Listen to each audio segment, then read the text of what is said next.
ஒருவன் அழைத்தால் அந்த அழைப்பிற்கு இறைவன் பதில் கொடுப்பான் என்றால் அது அநீதம் செய்யப்பட்டவன் அழைத்தால் அந்த அழைப்பிற்கு தான் என்று இறைத்தூதர் ஸல்லல்லாஹு அலைஹி வஸல்லம் அவர்கள் சொன்னார்கள். அல்லாஹ்வுடைய தூதர் ஸல்லல்லாஹு அலைஹி வஸல்லம் தங்களுடைய பிரார்த்தனையில் ஒன்றை இணைப்பார்கள். யா அல்லாஹ், அநீதம் நான் செய்வதிலிருந்தும் எனக்கு அநீதம் செய்யப்படுவதிலிருந்தும் என்னை பாதுகாத்து விடு என்று இறைத்தூதர் ஸல்லல்லாஹு அலைஹி வஸல்லம் சொல்வார்கள். நீதிக்கு மாற்றமாக நடத்தல் தான் அநீதம். எந்த ஒரு உரிமை ஒருவருக்கு கொடுக்கப்பட வேண்டுமோ அந்த உரிமைக்கு மாற்றமான ஒரு செயலை செய்தல் தான் அநீதம்.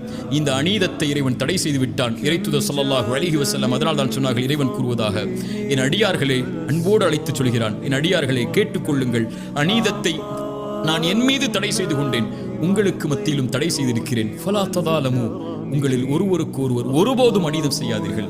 இறைவன் உங்களுக்கு அநீதம் செய்வதில்லை.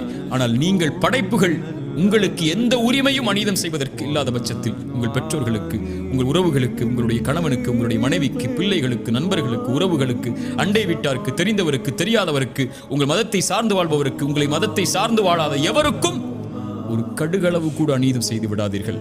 இறைவன் எந்த செயலையும் பொறுத்துக் கொள்வான். ஒரு மனிதனுடைய செயலில், அவனுடைய நன்மைகளில், அவன் செய்யக்கூடிய பாவங்களில் அநீதம் கலந்து விட்டால் எல்லாம் அழிக்கப்பட்டுவிடும்.